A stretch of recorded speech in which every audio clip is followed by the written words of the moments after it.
Alors, bonjour à tous, bienvenue dans cette nouvelle vidéo. Si c'est pour votre première fois que vous découvrez notre chaîne Africa Global Impact, veuillez vous abonner, liker, commenter et activer la cloche de notification pour ne plus rien manquer de nos nouvelles vidéos. Également, partagez cela à vos proches, à vos amis, afin qu'ils bénéficient des informations concrètes en ce qui concerne les opportunités de bourse et stages à l'extérieur. Ensemble, nous allons agrandir cette belle communauté par la grâce de Dieu. Aujourd'hui, nous sommes là pour vous parler de la bourse du gouvernement russe. La bourse de coopération du gouvernement russe qui a été lancée depuis le 15 septembre 2025 et qui prendra fin le 15 janvier 2026. Donc, nous allons vous montrer comment postuler à cette bourse étape par étape et les erreurs à éviter afin de pouvoir décrocher cette bourse. Sans plus tarder, on ira sur la barre de recherche, on clique educationinrussia.com. Le premier lien qui s'affiche, on clique sur ça. Voilà le premier lien qui s'affiche. Le portail même pour pouvoir candidater à la bourse Éducation in Russia. Étudier en Russie, la clé de votre succès. Voilà. Donc vous verrez ici se connecter et enregistrer. Donc si c'est pour la première fois que vous vous connectez à cette plateforme, la première des choses à faire c'est de créer un compte. Et vous pouvez créer un compte plutôt, vous cliquez sur enregistrer. Donc cette page là s'affiche. Enregistrement. Vous mettez votre nom de famille en grand caractère, votre prénom, le pays d'application. Si vous êtes au Bénin, vous mettez Bénin, Togo, Burkina Faso, Mali, Sénégal, etc. Vous mettez votre mail, vous mettez un mot de passe, vous confirmez le même mot de passe ici et vous saisissez le code de l'image qui est là, vous saisissez cela ici et après vous cochez les deux cases là. Après la fin de cocher les deux cases, vous appuyez sur s'inscrire. Automatiquement, dès que vous appuyez sur s'inscrire, vous aurez une notification au niveau de votre boîte mail. Dans les 2 à 3 secondes qui vont suivre. Et lorsque vous remarquez que vous n'avez pas une notification, veuillez vérifier immédiatement votre spam. Au niveau du spam, vous verrez obligatoirement ce lien là qui vous permettra d'activer votre compte qui a été créé. Une fois après avoir activé votre compte grâce au lien qui a été envoyé au niveau de votre boîte mail, vous revenez ici. Vous revenez à ce niveau, vous appuyez sur se connecter. Mais avant de vous montrer comment postuler étape par étape à cette bourse, nous allons essayer de voir les niveaux d'études que concerne cette bourse et les domaines de formation également. Donc en ce qui concerne les niveaux d'études, nous avons le niveau doctorat, le niveau master et le niveau licence. Nous avons également la spécialisation pour ceux-là qui veulent faire la médecine générale ou la médecine vétérinaire. Voyez-vous. Et en ce qui concerne les formations, nous avons les formations en administration militaire, en agriculture et sciences agricoles, en art, en éducation et sciences pédagogiques, en ingénierie, en santé, en sciences humanitaires, en sciences mathématiques et naturelles, en sciences sociales. Donc il y a plusieurs domaines que couvre cette bourse-là. Donc sans plus tarder, on ira sur se connecter. Vu que moi j'ai déjà créé un compte, raison pour laquelle j'ai déjà un numéro. Sinon en temps normal, vous verrez cette page-là seulement. Si c'était pour votre première fois, vous vous connectez sur la plateforme. Et donc vous cliquez seulement sur créer une nouvelle application. Donc dès que vous cliquez sur créer une nouvelle application, automatiquement vous verrez cette partie-là qui vous demande de remplir votre formulaire. Et donc pour remplir le formulaire, vous cliquez sur éditeur. Donc vous allez voir en haut, il y a la partie remplir le formulaire, remplir une demande, joindre des documents et enfin la dernière étape, soumission de la candidature pour une vérification à l'ambassade de la Russie au Bénin. Donc la première étape consiste à ajouter une photo d'identité numérique au fond blanc, ce qui a été déjà fait ici à ce niveau. Après ça, les données personnelles.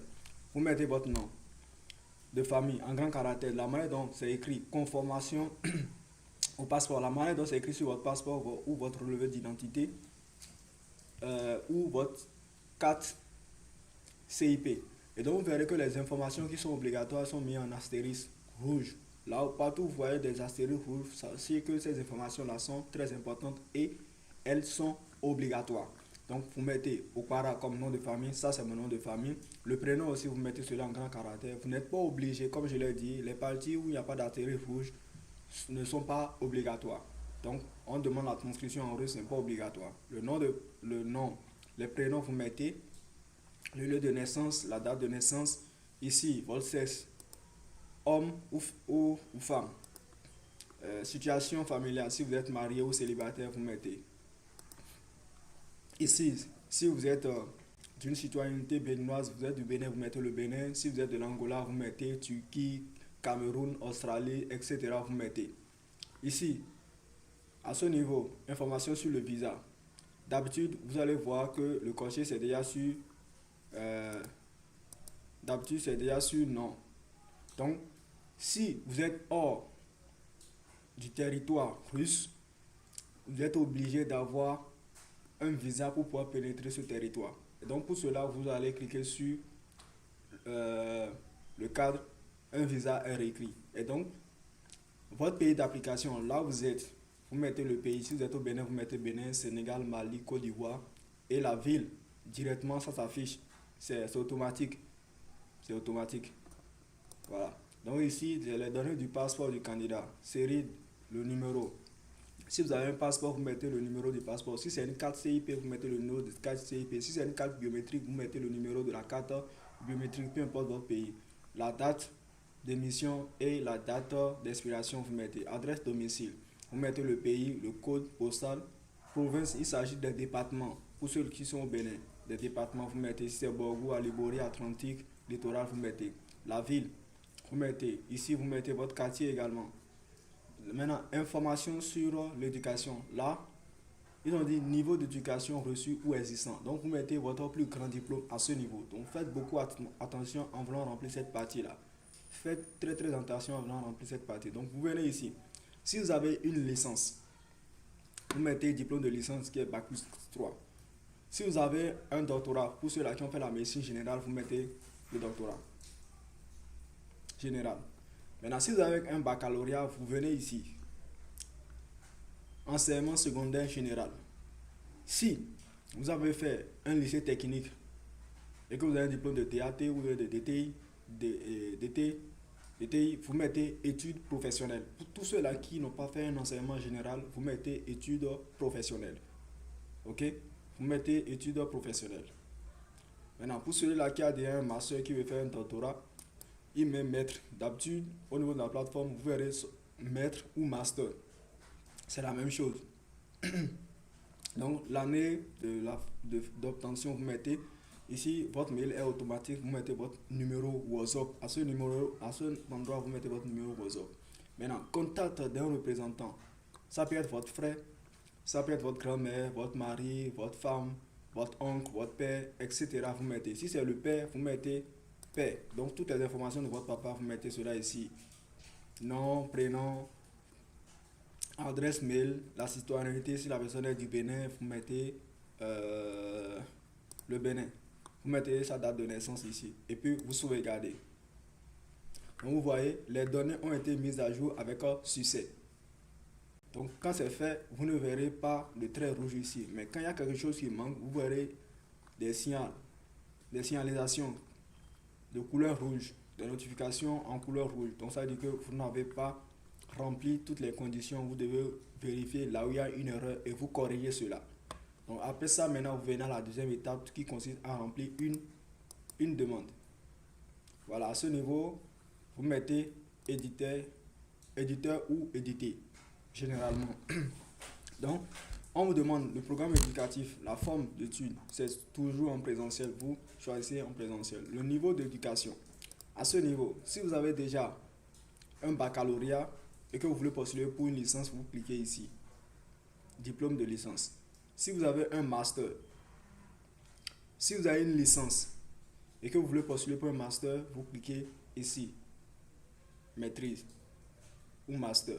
Si vous avez déjà un master et que vous voulez postuler pour un niveau doctorat, vous cliquez doctorat. Maintenant, il y a un cas spécifique pour ceux-là qui postulent pour un niveau doctorat. Pour le niveau doctorat, vous venez là, on vous demande le domaine de connaissances scientifiques, de façon générale. Si c'est les sciences naturelles, les sciences médicales, les sciences agricoles. Donc ici, le domaine de connaissances scientifiques, c'est, chez moi, c'est les sciences agricoles. Donc le mieux sciences agricoles. Donc on vous demande le sujet de votre recherche. Donc vous devez forcément avoir un protocole de recherche, une idée, un projet de recherche sur laquelle, un projet de recherche plutôt sur lequel vous voulez travailler. Vous voulez poursuivre vos études de thèse ou de doctorat. Et donc par conséquent, on vous demande le titre de ce sujet de recherche. Vous mettez. Après ça, maintenant, on demande le profil de la spécialité. Parce que quand on parle des sciences agricoles, ça couvre plusieurs spécialités. Et donc vous venez ici, vous choisissez votre spécialité. Ça peut être la production végétale, la production animale, la production halieutique, la transformation agroalimentaire. Voilà, il y a beaucoup de secteurs, beaucoup. Donc beaucoup de spécialisations qui sont ici, la sylviculture, la technologie alimentaire, la zootechnie, tout ça là. Il y a beaucoup de domaines. Donc vous choisissez un domaine ici. Voilà. Donc ça concerne ceux du doctorat. Pareil aussi pour ceux-là qui sont dans le domaine de la santé. Donc, domaine de connaissances scientifiques, si vous avez un doctorat en médecine générale, vous venez, vous choisissez les sciences médicales. Donc, vous mettez les sciences médicales, vous mettez votre sujet de recherche et la spécialité ici, soit c'est anesthésie, anatomie, cardiologie, chirurgie, diagnostic, dentiste, dermatologie et radiologie, tout ça là, épidémiologie, gastro, tout ça là. Donc vous choisissez hygiène, tout, la pharmacie, tout, la neurologie, etc. Donc ainsi de suite aussi pour les autres domaines. Maintenant, quand vous avez une licence et que vous voulez postuler pour le master, pour ceux de la licence et le master, il n'y a pas de problème. Un sujet de recherche n'est pas exigé à leur niveau. Donc vous avez une licence et vous voulez postuler pour un master, vous mettez seulement maître ou master. Donc directement les spécialités viendront application mathématiques, la mécanique, l'informatique fondamentale, la physique, la radiophysique, la chimie, la géographie, la géologie, l'écologie et gestion de l'environnement, la biologie. Mais attention, les enjeux ont changé cette année en ce qui concerne les candidatures au pays, les dépôts des dossiers au pays. Donc il faut absolument respecter les filières qui ont été mentionnées dans le communiqué de la DBAU, la direction des bourses et aides universitaires au Bénin. Je précise, à ce niveau-là, il faut choisir absolument, rigoureusement, une filière qui a été mentionnée dans le communiqué de la DBAU au Bénin. Ça concerne les étudiants du Bénin. Pour les autres pays, vérifier les exigences du dépôt de dossier dans vos ambassades, dans vos pays respectifs. Mais pour ce qui concerne le cas du Bénin, il y a un certain nombre de domaines qui a été mentionné et dont les étudiants, les apprenants sont obligés de faire leur choix parmi ces différentes formations qui ont été mentionnées dans le communiqué de la DBAU. Donc veuillez respecter rigoureusement ces conditions-là afin d'être retenus. Maintenant, donc voilà, moi, il y a un domaine qui a été mentionné de l'autre côté au niveau du communiqué. Je choisis par exemple génie agricole. Génie agricole. Donc, je choisis génie agricole. Voilà. En ce qui concerne les universités, pour ceux-là qui veulent choisir, il y a 6 universités, 6 grandes universités. Et comme cela l'indique ici, à ce niveau, pour choisir les universités, on dit indiquer les universités dans l'ordre de préférence, c'est-à-dire dans l'ordre en ordre de, par ordre de préférence, c'est-à-dire quoi? Si vous voulez vivre dans les grandes villes, vous choisissez la première plus grande ville, la deuxième plus grande ville, etc. C'est par ordre de priorité, par ordre de préférence, vous choisissez. Maintenant, on dit où se trouve en premier lieu l'université où vous souhaitez étudier en premier et en 6e. Parce qu'il y a 6 choix à faire. l'université où vous souhaitez étudier en dernier. Cette commande sera prise en compte dans votre distribution. Donc c'est quoi? Si vous choisissez Moscou, après Saint-Pétersbourg, après par exemple Orel, après ça Oral, donc en fonction de vos choix de préférence, ils vont tenir compte de ça également pour pouvoir vous distribuer. Donc si vous voulez absolument rester dans les grandes villes, vous devez choisir les 3 premières universités là, doivent être des universités des grandes villes que vous souhaiteriez intégrer. Voyez-vous? Et donc pour ça, qu'est-ce qu'il faut faire? Vous venez ici seulement. Si votre premier choix, vous voulez que ce soit à Moscou, vous tapez Moscou. Moscou. Moscou. Moscou. Vous tapez Mos, le début. Vous voyez, immédiatement, toutes les universités qui sont dans la zone de Moscou vont apparaître. Saint-Pétersbourg, vous appuyez seulement S-A-I.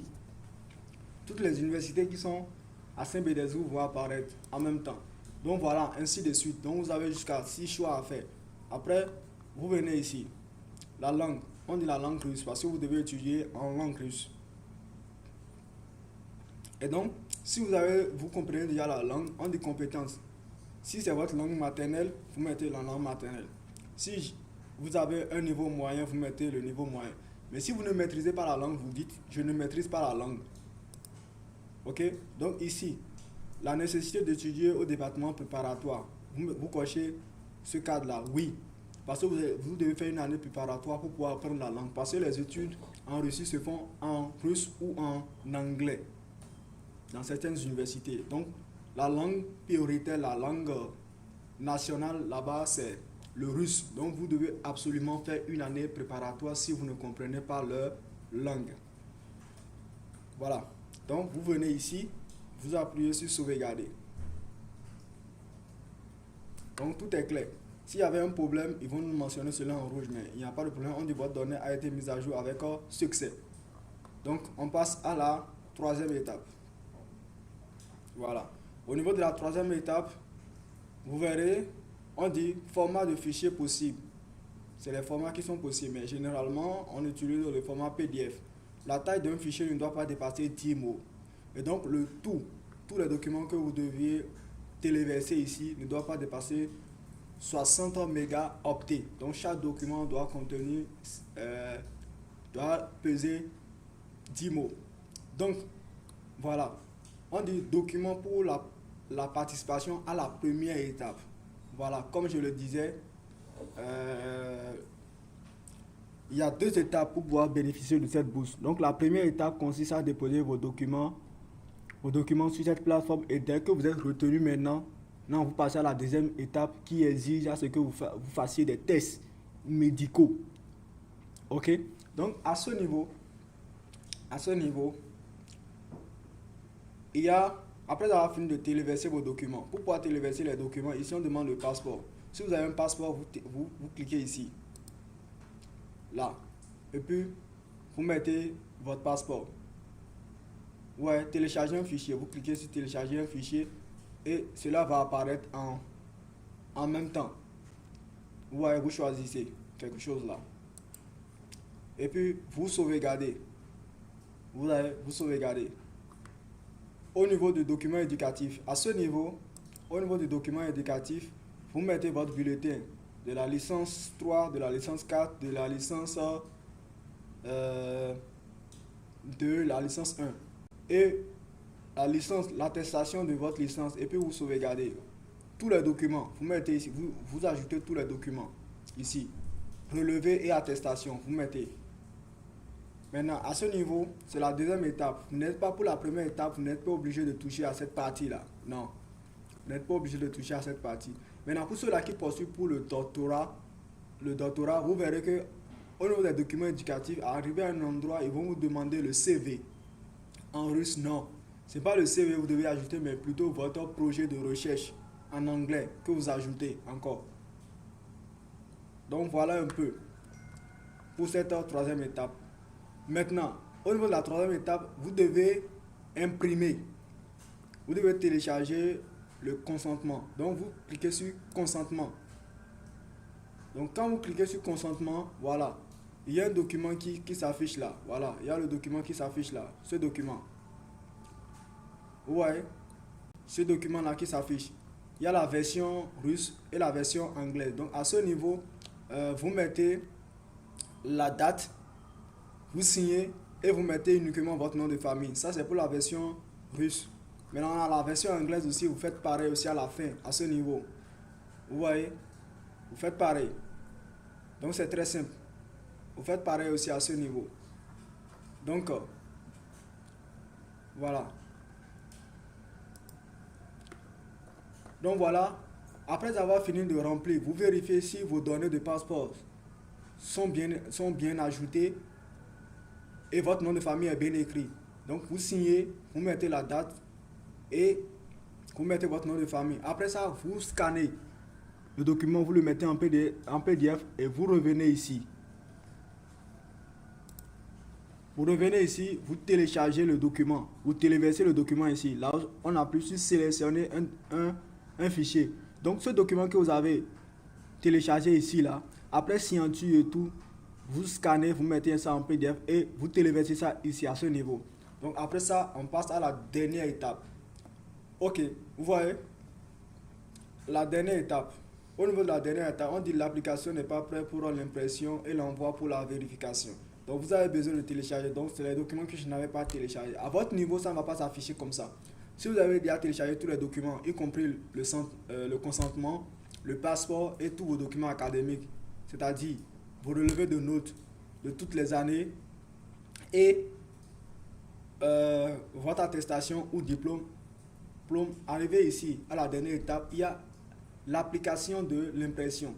Donc vous cliquez sur l'application de l'impression. Après avoir cliqué sur l'application de l'impression, vous verrez un document PDF de 5 pages qui comporte votre photo, vos noms et prénoms, les choix de vos universités, la filière choisie. Ok? Donc à ce niveau également, vous devez signer l'avant-dernière case.